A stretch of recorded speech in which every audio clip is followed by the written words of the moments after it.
In Google Ads, you're going to have to choose between two attribution models when you set up a campaign conversion point. These attribution models are data-driven and last click. There used to be many other attribution models available to advertisers to use in their account in both Google Ads and Google Analytics as well, but Google has now scrapped all attribution models apart from data-driven and last click. So today we are going to understand what these two attribution models are, what they actually try to achieve, and which one your business should be using for your Google Ads campaigns. Let's start off with data-driven, which is the attribution model Google always recommend you should use. When you go into your Google Ads account and you look at your attribution models for your conversions, you'll always see that data-driven is recommended by Google. But why? Well, in the modern world of the internet, it's become much more difficult to attribute conversions effectively, which is why Google got rid of things like linear and position-based conversion models, because they've actually found them to be less effective than their data-driven model in terms of determining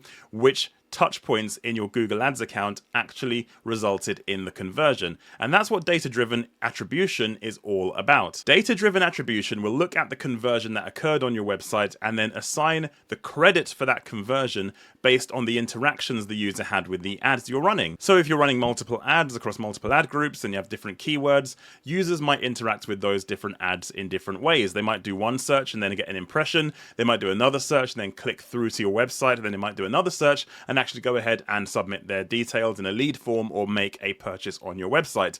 In all, that means your ads were interacted with the user 3 times, and that actually means 3 different types of search generated that conversion, because they discovered you, they might have clicked you, and then they eventually purchased, which means across those 3 touch points, Google has to decide, okay, which touch point actually led to the conversion. And that is what data-driven attribution does. It assigns that single value for the conversion, that one single conversion in terms of the actual value 1.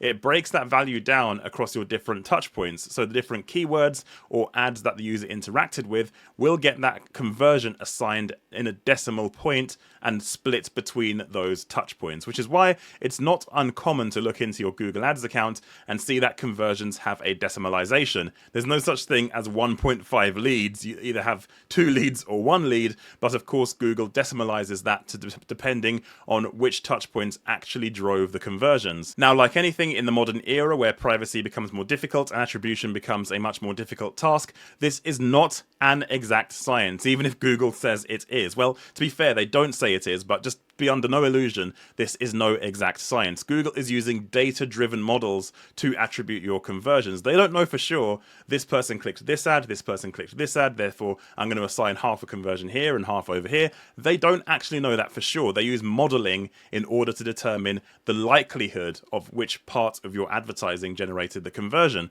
So it's kind of positive guesswork, but it's kind of quite accurate guesswork in a way. It helps you understand how users are interacting with your ads and assigns the conversion value appropriately. Let's compare that with last click attribution, which is of course the very last interaction the customer took with your website that resulted in a conversion. So going back to the example I mentioned, if somebody clicks one of your ads, then they go away, then they click another of your ads, then they go away, they click another ad, and then they convert, the previous 2 clicks get 0 credit for the conversion. All of the credit goes onto the interaction on that very last click the user took, which is an interesting model because I suppose it attributes the conversion to the action that actually led to that conversion. But are you missing something when you're using last click attribution? And the answer is, of course, yes, because if you're running a campaign where users interact with multiple touch points across different keywords in your account, if you give all of the credit to that very last click, then the keywords that drove the visibility, that initially brought the person into the fold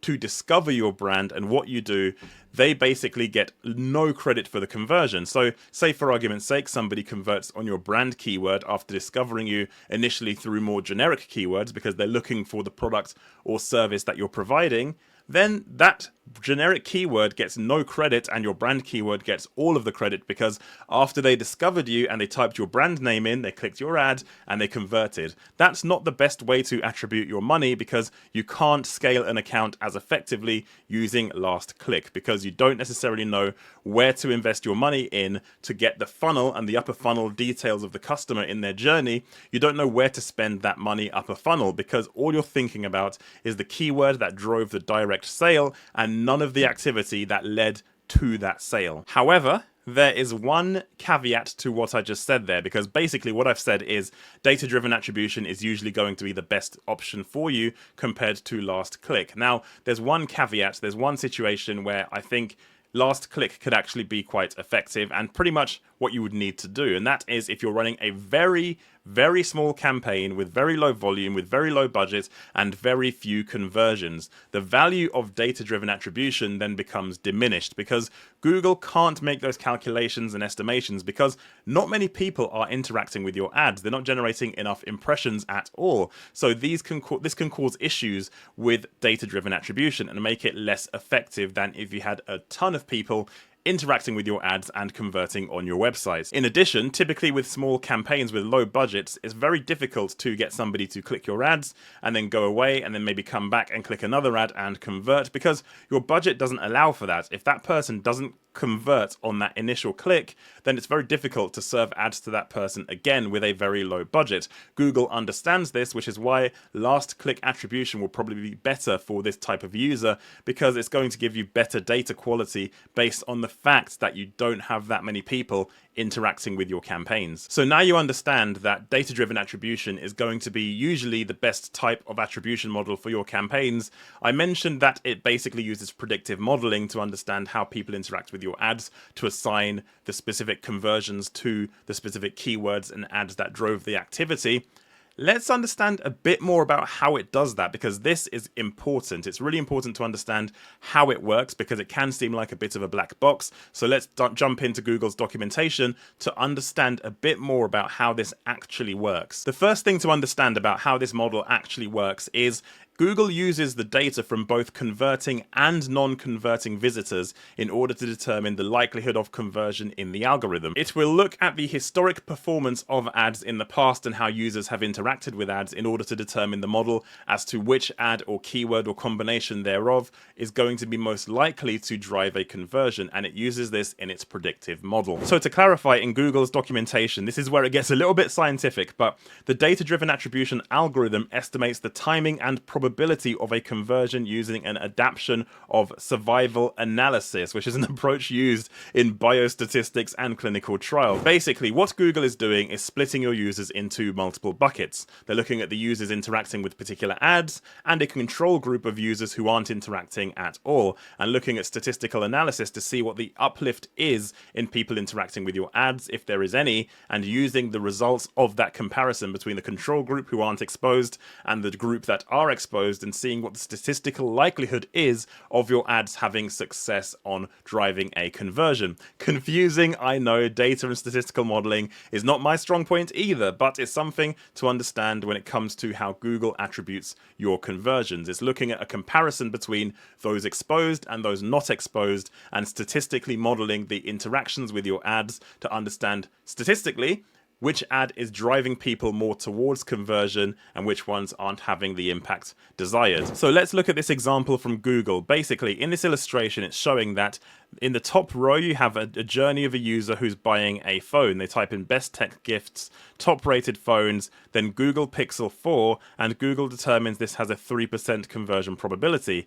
And what they've looked at as well is a control group where the person doesn't get exposed to that third ad for the Google Pixel 4 and looks at the first search, best tech gifts, best rated phones, and then no exposure in the third instance. The conversion probability drops to 2%. So we know for sure that this ad here, moving the conversion probability from 2% to 3%, is equating to a 50% incremental increase in conversion likelihood. And that means that that particular ad for that Pixel 4, the impact on the user journey is plus 50% when comparing to a control group who were not exposed to that particular ad for that particular keyword. That is how this model works, and this kind of view helps us understand a bit more about what Google actually means when talking about this type of modeling. And that covers data-driven attribution. But to summarize, importantly, we're in a position where we're beholden to companies like Google, and their move to remove all attribution models, go with data-driven or last click, which is essentially quite ineffective in helping you invest in your ads correctly.